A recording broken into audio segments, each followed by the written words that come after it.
मैं डॉक्टर राशि गुप्ता आपका वैसे फाइनल बॉटनी का पेपर एर्थ इकोलॉजी पढ़ा रही हूँ, जिसमें हमने आज का टॉपिक है कंजर्वेशन जेनेटिक्स। कंजर्वेशन जेनेटिक्स नाम से ही पता पड़ता है कि जेनेटिक्स के बेसिस पर, यानी कि जीन्स के बेसिस पर या जीन्स के डायनेमिक्स के बेसिस पर जो स्पीशीज़, चाहे प्लांट्स की हों चाहे एनिमल्स की हों, जो स्पीशीज़ बायोडाइवर्सिटी में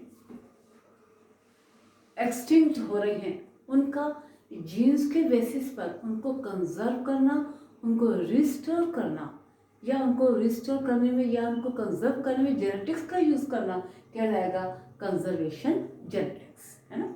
अगर हम बायोडाइवर्सिटी की बात करते हैं, बायोडाइवर्सिटी का मतलब जो डिफरेंट स्पीशीज़ हैं, चाहे प्लांट्स की चाहे एनिमल्स की, उनकी जो इतनी वेराइटीज़ हैं, उनकी जो वेरिएबिलिटी है उनकी स्पीशीज़ में, उन स्पीशीज़ कि इस वेरिएबिलिटी को हम क्या बोलते हैं, बायोडाइवर्सिटी। ये बायोडाइवर्सिटी तीन तरीके से हो सकती है, या तो स्पीशीज बेसिस पे स्पीशीज डाइवर्सिटी, या इकोलॉजिकल इकोसिस्टम डाइवर्सिटी, या फिर हम कहें जेनेटिक डाइवर्सिटी।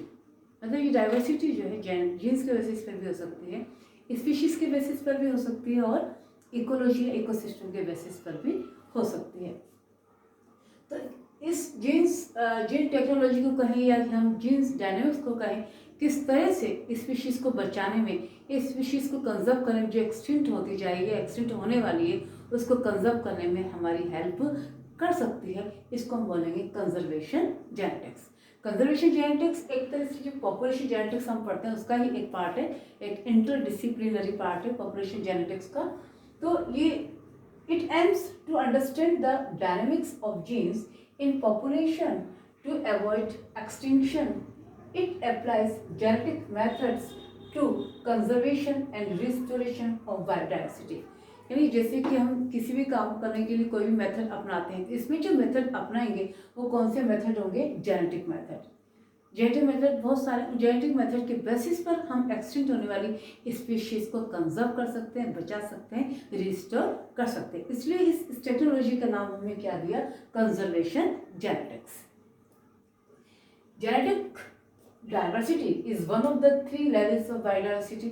जैसे कि अभी मैंने आपको बताया 3 लेवल होते हैं बायोडाइवर्सिटी के, स्पीशीज लेवल, जेनेटिक लेवल और इकोसिस्टम या ecological level. Genetic variability influences health and survival of population. किसी भी पर्टिकुलर जगह की या किसी भी जगह की जो पॉपुलेशन होती है ना, उसकी जेनेटिक वेरिएबिलिटी किसको इन्फ्लुएंस करती है, उस स्पीशीज के इंडिविजुअल्स को, मेंबर्स की हेल्थ को और उनके सर्वाइवल को।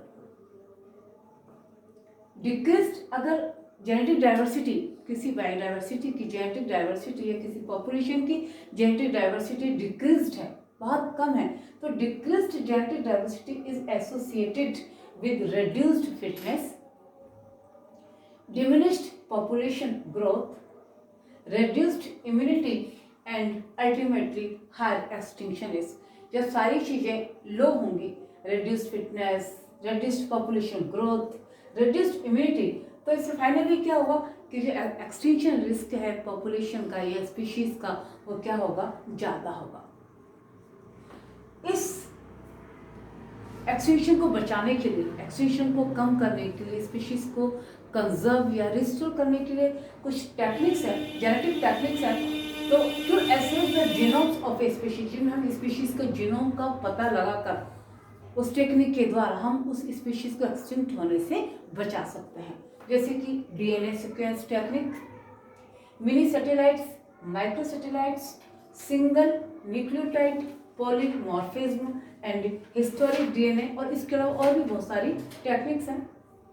These techniques can provide information on long term conservation of genetic diversity. हम इसके इन टेक्निक्स के बेसिस पर किसी भी स्पीशीज के कंजर्वेशन को, लॉन्ग टर्म कंजर्वेशन का, लॉन्ग टर्म कंजर्वेशन की सूचना हम पा सकते हैं कि किस तरह से उस स्पीशीज को हम लंबे समय तक कंजर्व कर सकते हैं। फाइलोजेनेटिक क्लासिफिकेशन ऑफ स्पीशीज, इन टेक्निक्स के द्वारा हमें क्या मिलता है, phylogenetic classification of species, identifying hybrid species, population genetic structure, forensic applications and practical methods. इन सभी के द्वारा हम स्पीशीज की जेनेटिक्स का या जीनोम का या जीन का पता लगाकर उस स्पीशीज को हम एक्सटिंक्ट होने से बचा सकते हैं। That is called conservation genetics.